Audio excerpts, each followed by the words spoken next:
Well, now, I was discussing two of the great myths or models of the universe which lie in the intellectual and psychological background of all of us.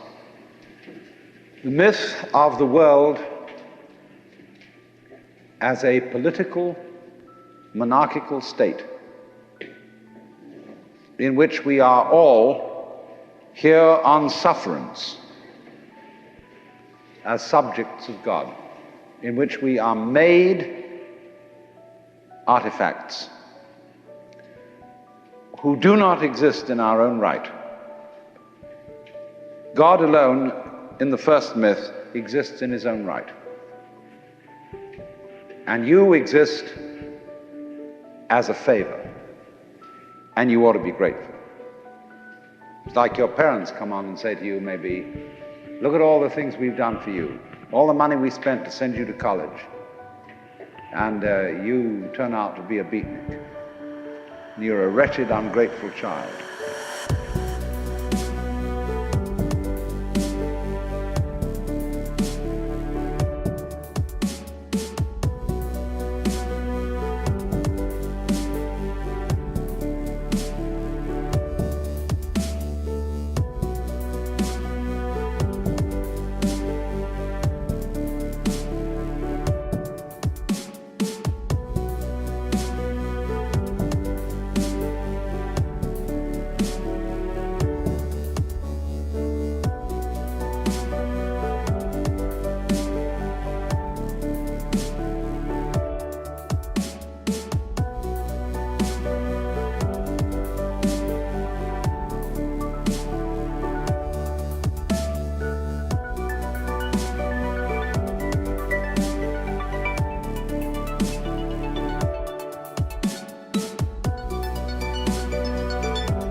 And you're supposed to say, sorry, but I really am. But you're definitely in the position of being on probation. So that idea of the royal God, the King of Kings and the Lord of Lords, which we inherit from the political structures of the Tigris-Euphrates cultures and from Egypt. The Pharaoh, Amenhotep IV, is probably, as Freud suggested, the original author of Moses' monotheism.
And certainly the Jewish law code comes from Hammurabi in Chaldea.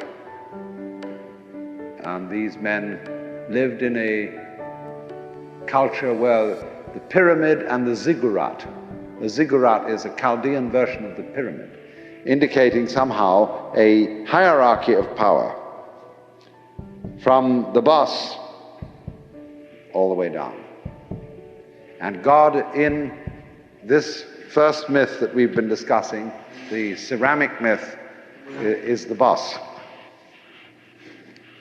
And the idea of God is that the universe is governed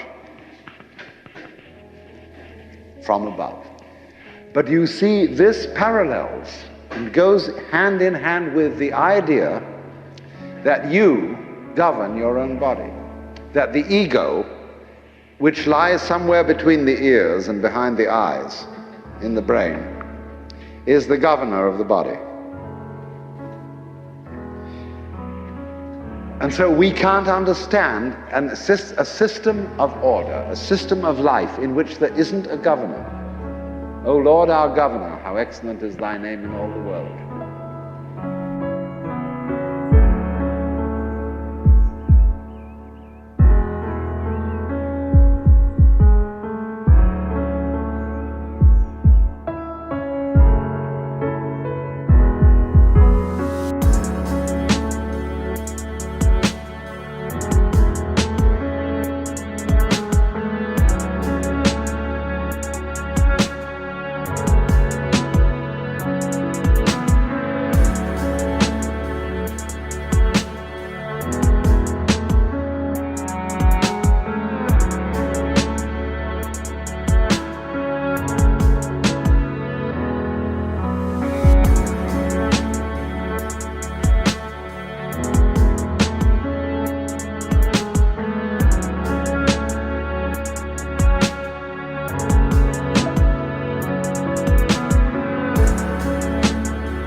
But supposing, on the contrary, there could be a system which doesn't have a government.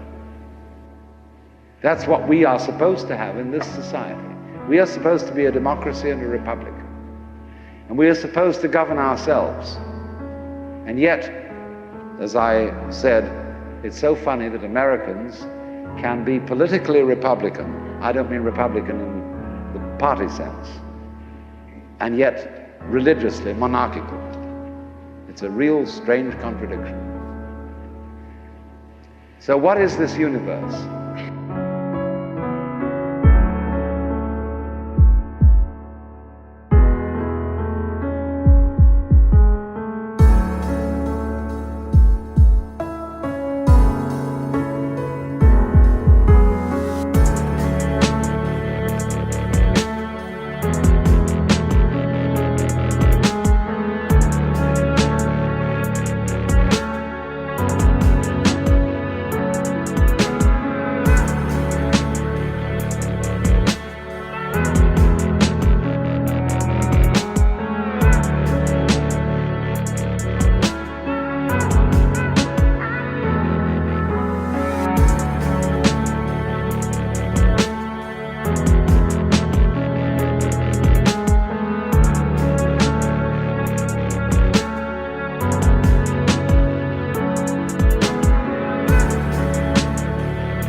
Is it a monarchy?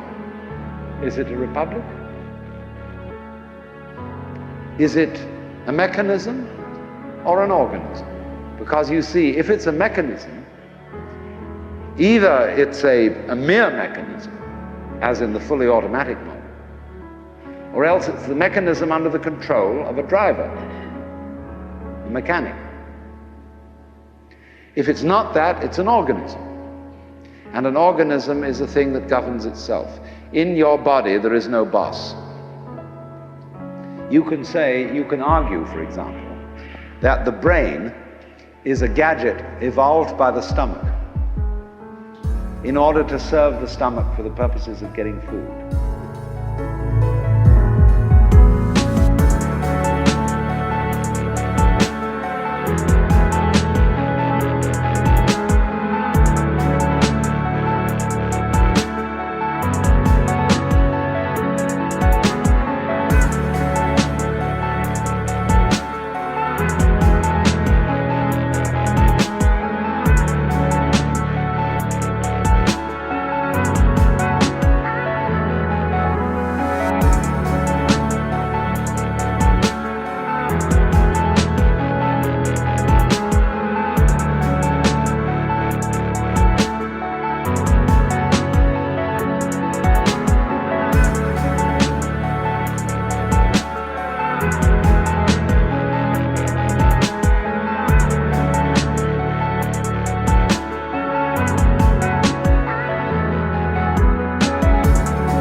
Or you can argue that the stomach is a gadget evolved by the brain to feed it and keep it alive.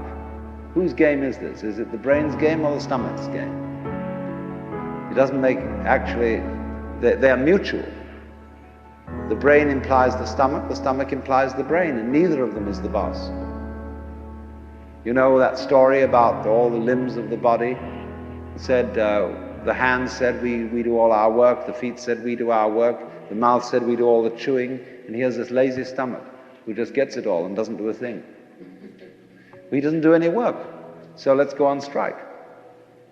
And the hands refused to carry, the feet refused to walk, the mouth refused to chew, and said, now, we're on strike against the stomach. But after a while, all of them found themselves getting weaker and weaker and weaker and weaker because they didn't recognize that the stomach fed them. So there is the possibility then that we are not in the kind of system that these two myths delineate.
That we are not living in a world where we ourselves, in the deepest sense of self, are outside reality and somehow in a position that we have to bow down to it and say, as a great favor, please preserve us in existence. Nor are we in a system which is merely mechanical, and in which we are nothing but flukes trapped in the electrical wiring of a nervous system which is fundamentally rather inefficiently arranged. What's the alternative?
We can put the alternative in another image altogether. And I will call this not the ceramic image, not the fully automatic image, but the dramatic image. Consider the world as a drama. What's the basis of all drama? The basis of all stories, of all plots, of all happenings. It's the game of hide and seek. You get a baby, what's the fundamental first game you play with a baby?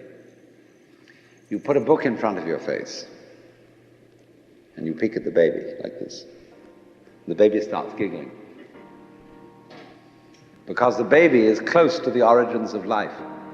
It comes from the womb, really knowing what it's all about, but it can't put it into words.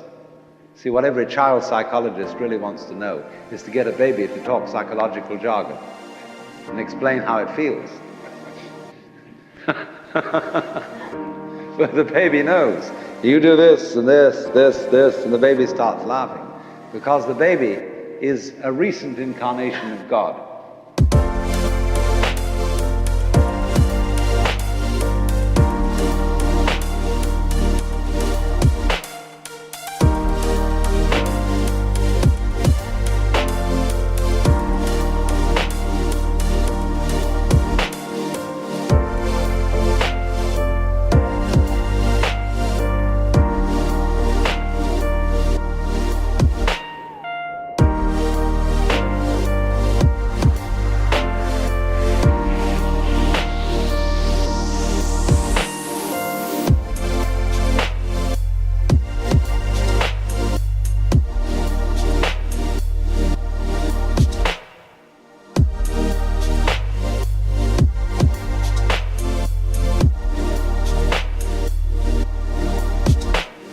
And the baby knows, therefore, that hide and seek is the basic game. See, before, when we were children, we were taught 1, 2, 3 and ABC. But we weren't sat down on our mother's knees and taught the game of black and white. That's the thing that was left out of all our educations.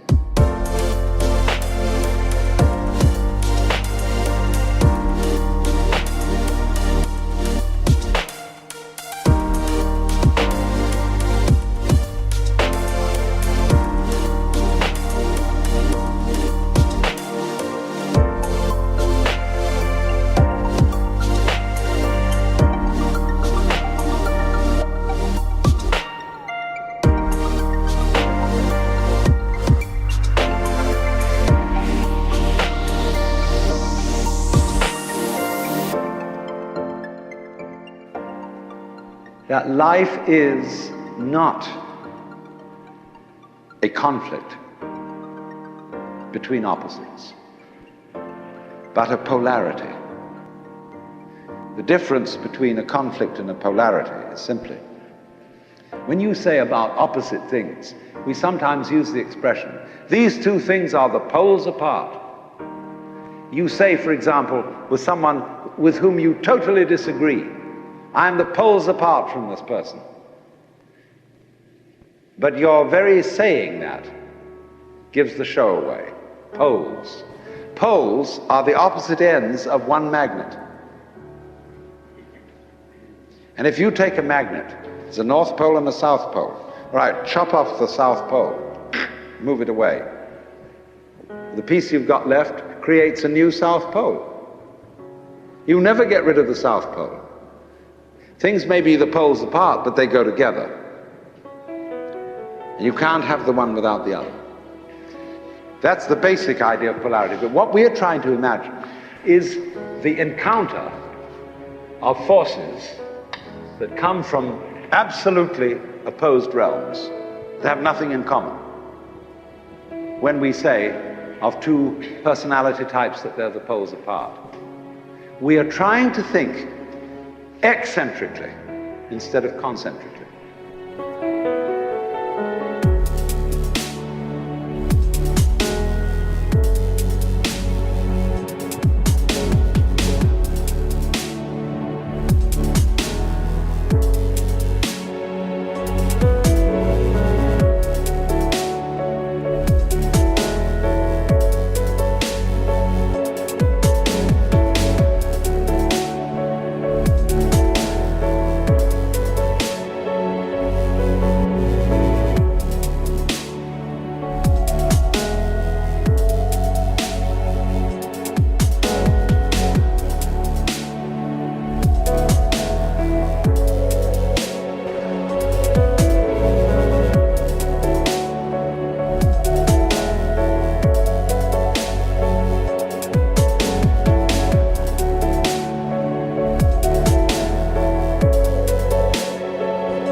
And so, in this way, we haven't realized that life and death, black and white, good and evil, being and non-being,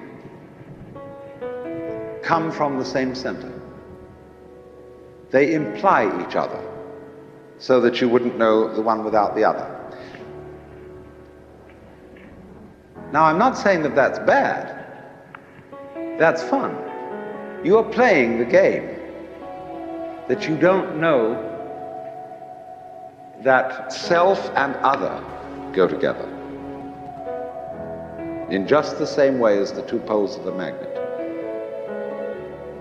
So that when anybody in our culture says, slips into the state of consciousness where they suddenly find this to be true, and they come on and say, I'm God, we say, you're insane.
It's very difficult. You can very easily slip into the state of consciousness where you feel you're God. It can happen to anyone. Just in the same way as you can get the flu or measles or something like that, you can slip into the state of consciousness. When you get it, it depends upon your background and your training as to how you're going to interpret it. If you've got the idea of God that comes from popular Christianity, God as the governor, the political head of the world, and you think you're God, then you say to everybody, well, you should bow down and worship me. But if you're a member of Hindu culture, and you suddenly tell all your friends, I'm God, instead of saying you're insane, they say, congratulations, at last you found out.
Because their idea of God is not the autocratic governor.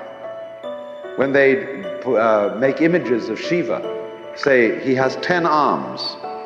How would you use 10 arms? It's hard enough to use 2. You know, if you play the organ, you've got to use your 2 feet and your 2 hands, and you play different rhythms with each member. It's kind of tricky.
But actually, we're all masters at this. Because how do you grow each hair without having to think about it? Each nerve. How do you beat your heart and digest with your stomach at the same time? You don't have to think about it. In your very body, you are omnipotent in the true sense of omnipotence, which is that you are able to be omnipotent. You are able to do all these things without having to think about it. When I was a child, I used to ask my mother, of course, all sorts of ridiculous questions that every child asks. And when she got bored with my questions, she'd say, "Darling, there are some things we're just not meant to know." Well, I said, "Will we ever know?" She said, "Yes, of course, when we die and go to heaven, God will make everything plain." So I used to imagine that on wet afternoons in heaven, we'd all sit around the throne of grace and say to God, "Well, now, why did you do this? And how did you do that?" And he would explain it to us. "Heavenly Father, why are the leaves green?" And he would say, "Because of the chlorophyll." And we'd say, "Oh."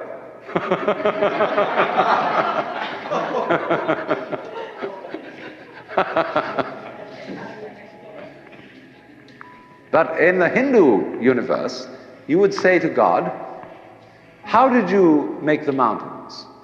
And he would say, "Well, I just did it." Because what you're asking me for, when you ask me, "How did I make the mountains?" you're asking me to describe in words how I made the mountains. And there are no words which can do this. Words cannot tell you how I made the mountains any more than I can drink the ocean with a fork.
A fork may be useful for sticking into a piece of something and eating it, but it is no use for imbibing the ocean.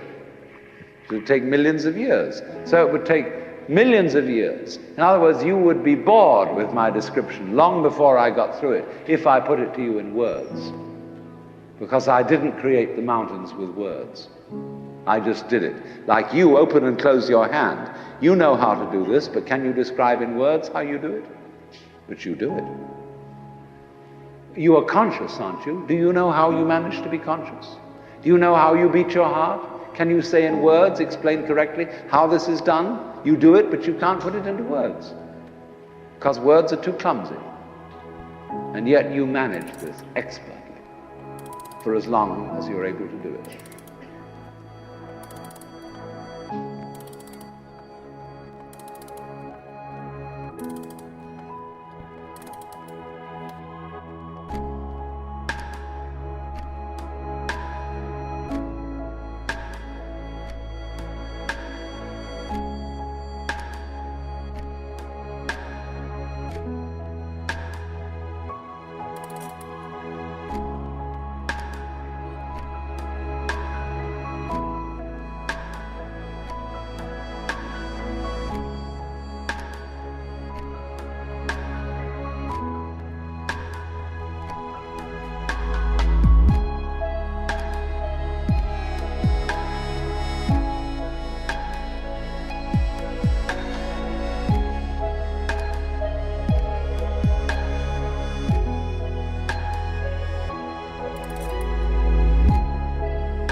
I love the story of a conversation at an English country house at a dinner party, where the hostess started up the question of death and asked the various guests what they thought was going to happen to them when they die. And some thought about reincarnation, and others thought about various kinds of different planes of being, and others thought they were going to be annihilated. But none of the guests had answered except Sir Roderick, who was a kind of a military type, but a very devout pillar of the Church of England. He was the church warden, chief of the vestry in the local country parish.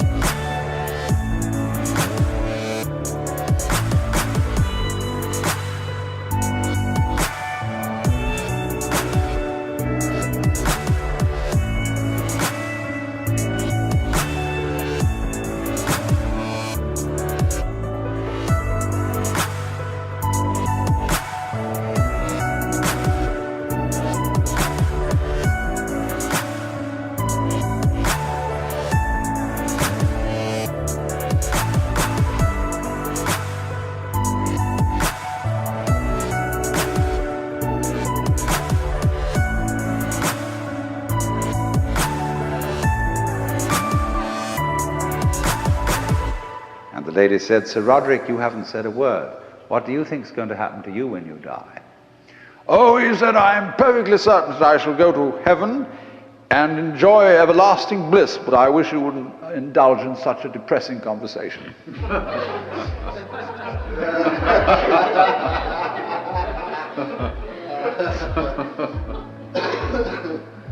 That's true, isn't it?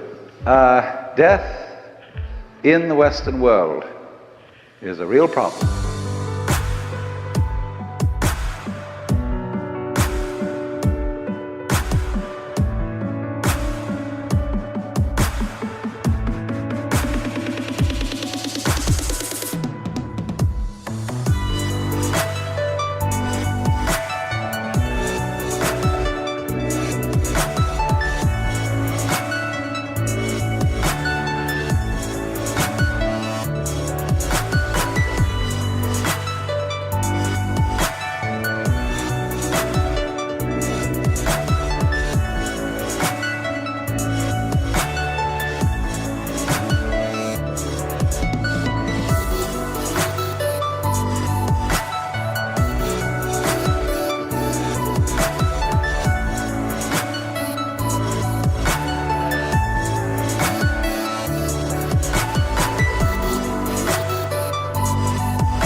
We hush it up. We pretend it hasn't happened. Our morticians, who are very smart commercial operators, know exactly what's expected of them. And they make death just awful by pretending it doesn't happen. See what happens. You go to a hospital and you're at the end. You've got terminal cancer. And all your friends come around and they wear false smiles and they say, "Cheer up, you'll be all right. In a few days from now, you'll be back home and we'll go out for a picnic again." The doctors have their bedside man. You see, a doctor is absolutely helpless with a terminal case because a doctor's by social definition a healer. And he's not allowed to help you die. He's out of role. Even though, he may sneak behind the rules and do it, but he's got to heal you. So he's going to keep you indefinitely on the end of tubes and all kinds of things. While there's a certain grave demeanor to all this, and all the nurses are so pleasant and so totally distant because they know this is death. And they may be frank with you. That's why they feel distant. It's not that they're not concerned, it's not that they're heartless people, but that they just don't know how to be frank, like lots of people when they meet a drunk, they don't know what to do with a drunk.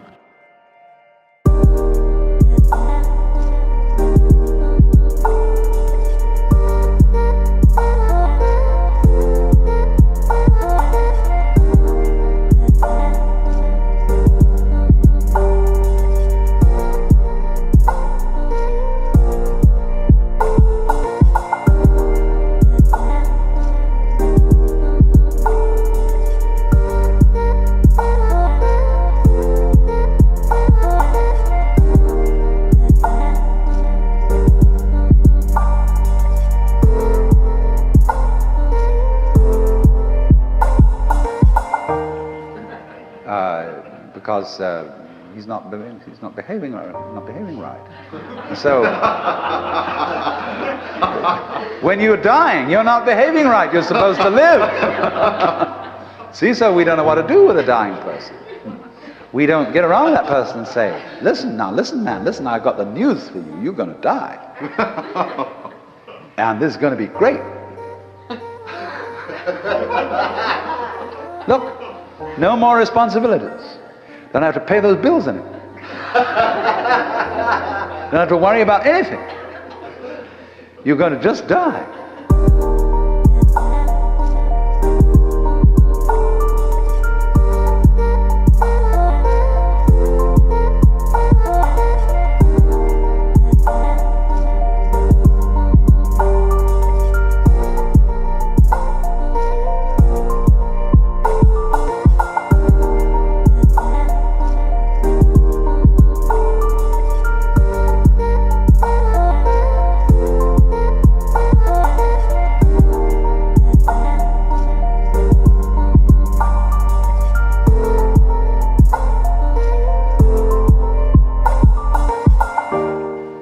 And let's go out with a bang.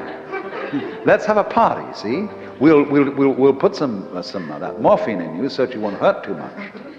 But we're going to prop you up in bed, and we're going to bring all our friends around, and we're going to have champagne, and you're going to die at the end of it, see? And it's going to be just marvelous. Just like being born, see? When we had birth problems, see, all women used to think that birth had to be painful. It was good for them. It was one of the things you had to suffer because you'd been screwing around with people, and therefore you had to have a child, and it's got to hurt. And then the doctors got together and they scratched their heads, and the man called Grantley Dick Reed said, no, birth doesn't hurt, it's natural. All we've got to do is to talk these women into the idea that it doesn't hurt, that all these so-called pains are just tensions, and that birth is great. It's not a disease. It's not really something you ought to go to hospital for, because you associate hospitals with diseases and sickness. Birth isn't sickness. All right, now let's do some new thinking. What about death? Is death sickness? Or is it a healthy, natural event like being born? Of course it is. So, I mean, a little change in social attitude about this will fortify everybody else. I mean, if I'm alone and all my relatives are kind of pretending to me, it's going to be hard for me. I've got to challenge the whole bunch of them and get my dander up and say, listen, damn you, I don't want all this thing around here. You've got to take a different attitude about my death. Well, that's hard.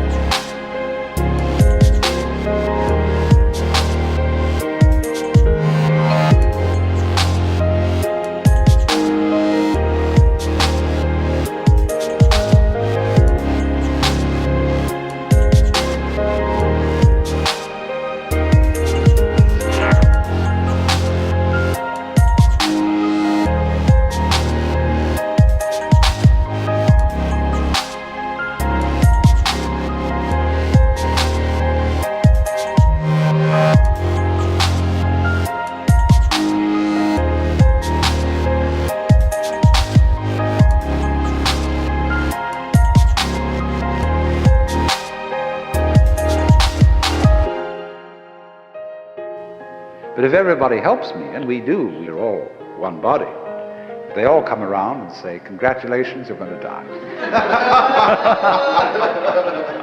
Liberation. Liberation now, you see. Because just before you die, I mean, look, I know very well a skillful priest handling a person dying can do this for them. But he has to talk very, very, very straight.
And he has to say, listen, these doctors, don't you pay any attention to them. They're trying to amuse you and deceive you. You're going to die. This isn't terrible. But it's just going to be the end of you as a system of memories. And so you've got a great chance right now, before it happens, to let go of everything. Because you know it's going to go, and it's going to help you. It's going to help you let go of everything. So if you have any possessions left, give them away. Give everything away.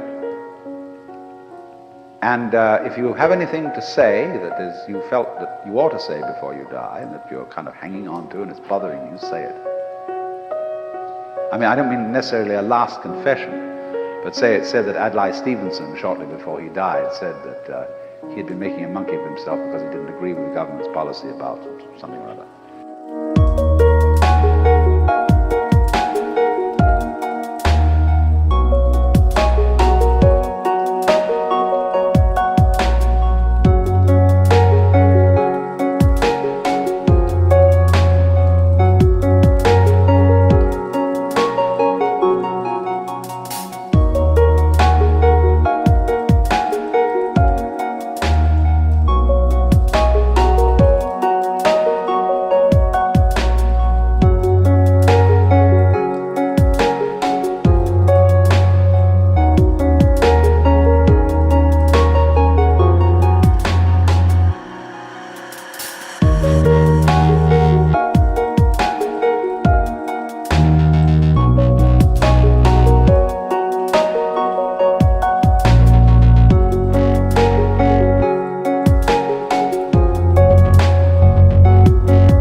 He had to get that off his chest because he had a little thought in the back of his mind that things were catching up with him, you see? So the moment comes when this thing called death has to be taken completely, not as some ghastly accident, something that all your friends are going to stay away because you're awful. I mean, sometimes people, when they die, are in a very unpleasant physical condition. They don't smell good, they don't look good, and so on. But an enormous amount can be done with scientific methods to make things reasonably tidy from a purely sensory point of view. But the main thing is the attitude.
death is as positive as birth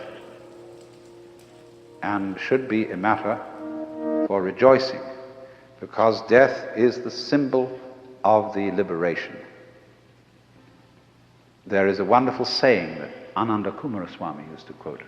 I pray that death will not come and find me still unannihilate. In other words, that man dies happy if there is no one to die. In other words, if the ego has disappeared before death caught up with it.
But you see, the knowledge of death helps the ego to disappear, because it tells you you can't hang on.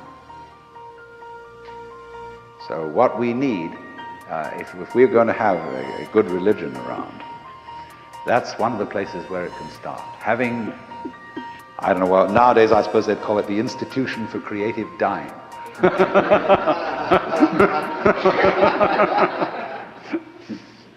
But something like that. And you can have one department where you can have champagne cocktail party to die with, another department where you can have glorious religious rituals and priests and things like that, another department where you can have psychedelic drugs, another department where you can have special kinds of music, anything, you know. All these arrangements will be provided for in a hospital for delightful dying.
But that's the thing, to go out with a bang instead of a whimper.